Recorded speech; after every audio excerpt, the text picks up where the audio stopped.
Ini adalah Korea Selatan, salah satu negara paling sukses di Asia yang hanya kalah dibandingkan Jepang, Taiwan, dan Singapura dalam hal kemakmuran ekonomi. Korea Selatan telah tumbuh dalam 5 dekade terakhir dari daerah terpencil agraris tanpa industri dan sumber daya alam menjadi salah satu ekonomi global paling dinamis di dunia. Ini adalah rumah bagi perusahaan-perusahaan yang diakui secara internasional yang membuat produk kelas dunia, mulai dari elektronik konsumen canggih hingga mesin industri berat dan kapal kontainer yang telah membantu membuka setiap ekonomi lain di dunia untuk perdagangan global. Bagaimana cara Korea Selatan berhasil melakukan transisi menjadi ekonomi maju adalah salah satu bagian dari hal yang membuat Korea Selatan begitu menarik. Korea Selatan sekitar 2 dekade lebih maju dari ekonomi besar lainnya di barat dalam banyak isu penting. Korea Selatan entah akan merasakan masa terbaiknya atau salah satu yang terburuk, dan arah ekonomi yang diambil bisa memberikan wawasan yang berharga tentang masa depan ekonomi kita. Semua ini belum menyentuh industri penting dan posisi geopolitik negara ini di dunia. Ini tidak mendapat perhatian sebanyak Taiwan dalam perang dingin chip komputer global, tapi Korea Selatan adalah produsen chip semikonduktor high-end terbesar kedua di dunia. Sebuah industri yang berpotensi memberikan manfaat ekonomi yang besar, tapi juga perhatian yang tidak diinginkan. Jadi, apa yang akan menjadi pendorong pertumbuhan potensial Korea Selatan di masa mendatang? Apa hambatan yang dapat merusak seluruh sistem ekonominya? Dan mengapa semua ini begitu penting bagi para ekonom bahkan di luar Korea? Setelah itu, kita bisa menempatkan Korea Selatan di papan peringkat nasional ekonomi terungkap. Korea Selatan adalah rumah bagi banyak industri terkemuka di dunia yang memiliki potensi untuk membuatnya menjadi salah satu ekonomi terkaya di dunia dalam 1 abad mendatang. Industri lokal bahkan yang memiliki fokus ekspor yang besar hanya bisa membawa negara sampai pada titik tertentu. Menyediakan tempat bagi perusahaan global yang bisa menarik nilai dari seluruh ekonomi global sangat penting bagi negara yang ingin melampaui tingkat kekayaan tertentu. Pabrik manufaktur terbesar BMW tidak berada di Jerman tapi terletak di South Carolina, Amerika Serikat, di mana mereka menggunakan komponen yang dikirim dari Meksiko, terbuat dari bahan tambang yang ditambang di Brasil dan Kanada untuk membuat mobil yang dijual melalui jaringan dealer mereka yang menjangkau seluruh Amerika Utara. Seluruh proses manufaktur, logistik, dan penjualan tidak pernah menyentuh tanah Jerman, tidak menggunakan sumber daya Jerman, dan kecuali beberapa eksekutif perusahaan yang dikirim dari markas global BMW, bahkan tidak pernah mempekerjakan orang Jerman. Tapi begitu mobil telah terjual, perusahaan Jerman yang mendapat keuntungan. Korea Selatan memiliki banyak perusahaan besar dengan operasi serupa di seluruh dunia. Samsung, Hyundai, LG, Kia, dan Daewoo semua menjual produk terkenal secara global dengan banyak operasi mereka ada di luar Korea Selatan. Negara ini juga adalah rumah bagi produsen baja terbesar ke-6 di dunia, meskipun hampir tidak memiliki deposit biji besi. Mereka mengimpor bahan mentah dari seluruh dunia, mengolahnya menjadi bagian baja berkualitas tinggi, dan lalu menjualnya dengan markup besar kepada negara seperti China, Jepang, dan India yang membutuhkannya untuk manufaktur mereka atau untuk membangun infrastruktur. Baja itu juga digunakan untuk memasok industri mereka sendiri. Perdagangan global dan kerjasama ekonomi telah menjadi salah satu atau yang terbesar mendorong pertumbuhan ekonomi selama 1 abad terakhir. GDP global hampir sejajar dengan nilai perdagangan global karena semakin banyak negara berdagang satu sama lain, semakin mereka dapat berspesialisasi untuk menyediakan barang dan jasa global dengan harga lebih murah dan lebih baik. 90% perdagangan global dilakukan menggunakan kapal kontainer raksasa dan kapal pengangkut muatan besar karena mereka adalah cara termurah untuk mengangkut barang dalam jarak yang jauh. Negara-negara yang memiliki akses langsung ke lautan secara rata-rata jauh lebih kaya daripada negara yang tidak memiliki akses ke lautan. Di luar Eropa, tidak ada satupun negara yang sangat berkembang yang terkurung daratan, dan 9 dari 12 negara dengan skor indeks pembangunan manusia terendah adalah negara yang terkurung daratan meskipun hanya menyumbang seperempat dari semua negara di dunia. Satu-satunya alasan negara-negara Eropa seperti Swiss yang terkurung daratan berhasil adalah karena mereka mengembangkan ekonominya sebelum perdagangan global menjadi penentu kesuksesan ekonomi yang besar, dan sebagian besar output ekonomi mereka saat ini berupa layanan atau barang yang sangat mahal yang tidak memakan banyak biaya untuk diangkut relatif terhadap nilai keseluruhannya. Negara-negara yang terkurung daratan berada dalam ketidakuntungan ekonomi yang sedemikian rupa dalam ekonomi global modern sehingga Perserikatan Bangsa-Bangsa memiliki klasifikasi khusus untuk mereka, LLDC, yang merupakan singkatan dari negara-negara berkembang yang terkurung daratan. Korea Selatan jelas tidak terkurung daratan, jadi Korea Selatan secara efektif adalah sebuah pulau dengan akses mudah ke lautan dunia di 3 sisi perbatasannya. Alasan mengapa masalah yang dialami oleh negara-negara terkurung daratan relevan bagi Korea Selatan adalah karena itu menunjukkan seberapa pentingnya bisa mengangkut barang dengan kapal dalam ekonomi global yang saling terhubung saat ini. Dan Korea Selatan adalah rumah bagi perusahaan pembangunan kapal terbesar di dunia ke-1,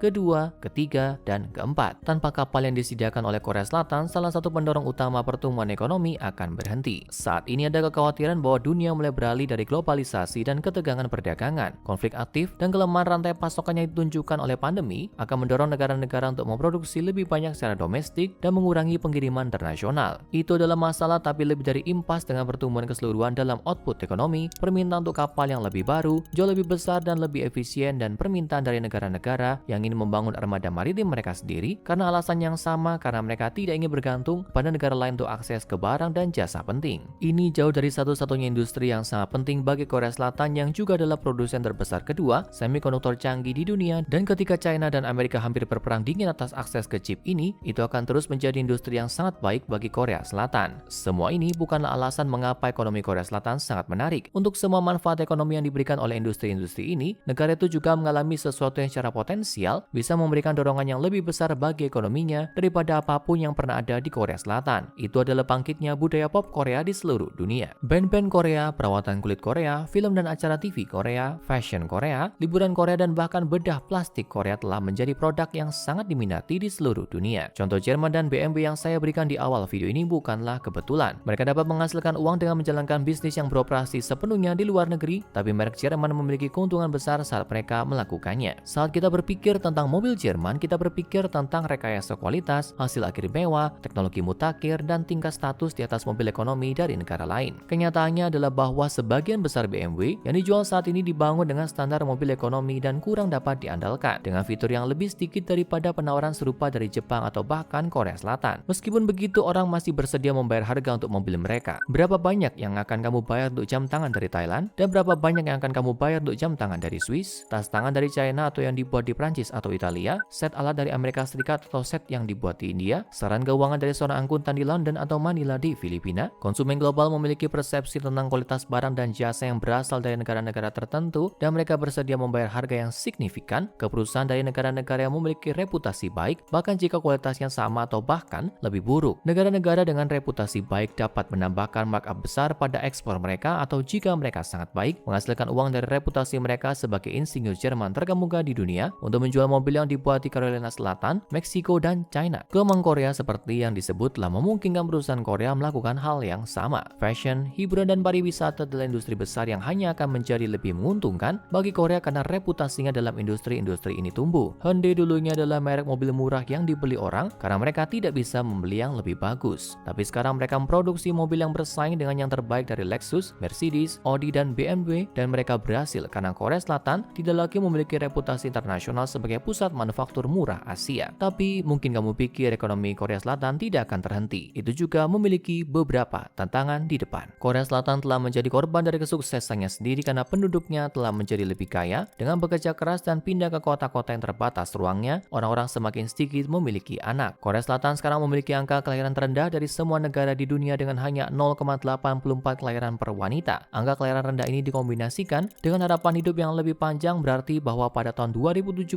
setengah dari populasi Korea diperkirakan akan berusia di atas 65 tahun. Untuk ekonomi itu tidak akan bagus karena banyak orang lanjut usia membutuhkan perawatan penuh dan tidak memberikan kontribusi pada output ekonomi. Masalah ini begitu parah di Korea Selatan sehingga ini bukanlah masalah beban ekonomi yang akan ditimbulkan oleh populasi yang menua pada generasi muda yang harus membayar pajak yang lebih tinggi untuk mendanai pensiun, tapi tidak akan ada cukup orang untuk merawat banyak lansia. Bahkan lansia yang tidak membutuhkan pengurus penuh waktu menciptakan permintaan untuk tukang ledeng, barista, penjaga toko, sopir, tukang kebun, dan pekerjaan lainnya yang ada di dalam ekonomi. Pada tahun 2070 lebih banyak dari pekerjaan ini akan diotomatisasi, tapi sebagian besar ekonom setuju bahwa itu kemungkinan tidak akan cukup. Solusi biasa untuk ekonomi maju yang menghadapi masalah ini adalah dengan membawa masuk pekerja muda terampil dari negara-negara miskin yang dengan senang hati akan pindah untuk kesempatan mendapatkan pendapatan lebih tinggi dan memiliki kualitas hidup yang lebih baik daripada yang bisa mereka dapatkan di negara asal mereka. Ini adalah tren yang menghancurkan bagi negara asal mereka, tapi kita telah membahasnya dalam video kami tentang pengurasan otak, jadi saya tidak mengulang terlalu banyak di sini. Ini bukan kekhawatiran bagi Korea Selatan karena mereka adalah negara maju dengan standar hidup yang sangat tinggi secara global, sehingga mereka biasanya menjadi penerima tenaga kerja terampil yang datang ke negara ini, bukan tenaga kerja terampil yang meninggalkannya. Tapi hal itu tidak terjadi. Korea Selatan memiliki masalah serupa dengan Jepang yang secara budaya menentang pekerja migran. Bahasa Korea bukanlah bahasa kedua yang umum untuk dipelajari, dan pekerja terampil yang berusaha untuk mendapatkan visa kerja di Korea Selatan biasanya akan lebih ringan berusaha untuk mendapatkan visa kerja di salah satu puluhan ekonomi maju lainnya di seluruh dunia. Pemerintah Korea Selatan telah berupaya untuk memperbaiki tren ini karena tentu saja mereka perlu. Tapi negara ini masih tetap rendah dalam daftar tujuan yang ingin ditinggali orang untuk memulai kehidupan baru, dan warga negara yang ada tidak masalah dengan itu. Masalah yang lebih mendesak yang harus dihadapi Korea Selatan tahun ini adalah pasar perumahannya yang unik. Korea Selatan memiliki masalah serupa dengan banyak ekonomi ekonomi Asia lainnya yang telah mengalami periode perkembangan cepat dalam beberapa dekade terakhir. Harga rumah telah meningkat jauh lebih cepat daripada pendapatan sehingga harga rumah median di Seoul adalah 14 kali dari pendapatan median. Untuk mengatasi masalah ini, negara tersebut telah mengembangkan cara unik bagi orang membayar untuk tinggal di rumah. Biasanya ada 3 cara untuk mendapatkan tempat tinggal: membeli rumah, nyewa rumah, atau diberi perumahan umum. Korea Selatan telah mengembangkan opsi keempat yang mereka sebut chonse atau uang deposit kunci. Sistem ini bekerja dengan cara pemilik menyewakan propertinya untuk jangka waktu tertentu, tapi daripada mengenakan biaya sewa, orang-orang yang akan tinggal di rumah membayar deposit awal antara 60% hingga 80% dari nilai properti tersebut. Begitu jangka waktu berakhir, orang yang tinggal di rumah dapat menerima seluruh deposit mereka sehingga pada dasarnya mereka sudah tinggal di rumah tanpa membayar sewa. Alasan pemilik properti setuju untuk melakukannya adalah karena ini cara efektif memberi mereka pinjaman dengan suku bunga 0. Strategi populer bagi investor properti Korea Selatan yang cerdik adalah membeli satu apartemen, menempatkan penyewa jaminan kunci di dalamnya, dan memakai deposit 80% mereka sebagai uang muka untuk membeli lebih banyak hunian. Alasan penyewa tidak hanya membeli rumah mereka sendiri adalah karena mereka seringkali tidak mampu. Deposit kunci biasanya dibuat menggunakan uang yang dipinjam oleh orang-orang dan lebih mudah meminjam uang untuk membayar deposit daripada meminjam uang untuk membeli apartemen. Beberapa penyewa deposit kunci juga menyukai fleksibilitas untuk bisa pindah tanpa membayar sewa. Meskipun memiliki keuntungan, sistem ini bergantung pada kenaikan harga rumah. Jika kita menggunakan contoh investor properti yang memakai uang deposit untuk membeli lebih banyak properti, dia akan menghadapi masalah jika salah satu penyewanya ingin keluar karena dia harus mengembalikan deposit mereka yang tidak dia miliki karena dipakai untuk membeli rumah lain. Untung baginya, di masa lalu itu bukanlah masalah karena rumah bisa diberikan ke penyewa deposit kunci lainnya dan deposit baru mereka bisa membayar deposit orang lama yang keluar. Jika harga properti meningkat, deposit baru akan lebih besar dari deposit lama sehingga investor mungkin bahkan bisa membeli hunian lain. Ini adalah sistem yang bagus sampai harga rumah turun, dan sekarang untuk pertama kalinya sejak krisis keuangan Asia, itulah yang sebenarnya terjadi. Pemerintah Korea Selatan baru-baru ini telah memperkenalkan kebijakan untuk mengurangi insentif ini secara harfiah, tapi hal itu bisa berpotensi berbalik arah dan mengubah penurunan harga properti yang lambat menjadi penjualan panik karena para pemilik tanah yang berlebihan mencoba mendapatkan cukup uang tunai untuk membayar kembali deposit jika penghuni memutuskan untuk keluar dan tidak ada yang mau menggantikan. Meskipun perusahaan besar global adalah hal yang umum di Korea Selatan, sebagian besar kekayaan orang biasa masih terikat dalam properti, dan jika sistem deposit kunci gagal, itu bisa dengan mudah menghapus semua keuntungan ekonomi yang bisa dinikmati Korea Selatan dalam dekade mendatang. Oke, sekarang saatnya untuk menempatkan Korea Selatan di papan peringkat nasional ekonomi terungkap. Mulai dari ukuran, Korea Selatan memiliki PDB sebesar 1,8 triliun dolar Amerika Serikat yang menjadikannya ekonomi terbesar ke-10 di dunia dan ketiga terbesar di Asia, nilainya 8/10. PDB tersebut tersebar di antara populasi 51 juta orang yang memberikan negara itu PDB per kapita sedikit di bawah 35.000 dolar, yang sejalan dengan negara Eropa seperti Italia. Selain itu, negara ini adalah negara paling produktif keempat di Asia secara per kapita, hanya sedikit kalah dibandingkan dengan Jepang dan Taiwan, dan jauh di belakang Singapura, tapi tentu itu sedikit berbeda. Korea Selatan nilainya 7/10. Stabilitas dan kepercayaan cukup baik. Untuk semua masalah sosial yang mungkin disebabkan oleh perusahaan besar negara tersebut, mereka memberikan sumber pendapatan asing yang dapat diandalkan, basis kerja yang baik, dan relevansi dalam ekonomi global. Negara ini juga dikelola dengan baik dengan tingkat korupsi yang rendah, sistem hukum yang berfungsi baik, dan relatif mudah berbisnis. Nilainya 8/10 hanya karena tertahan oleh posisinya dalam iklim geopolitik saat ini. Pertumbuhan ekonomi di Korea Selatan sudah kuat dalam beberapa dekade terakhir, dan itulah mengapa negara tersebut telah bertransformasi dari ekonomi agraris yang belum berkembang menjadi ekonomi maju yang sepenuhnya terindustrialisasi seperti saat ini. Tingkat pertumbuhannya lebih sejalan dengan ekonomi maju lainnya di seluruh dunia, dan dalam dekade terakhir ini telah tumbuh sekitar 50% sehingga nilainya 7/10.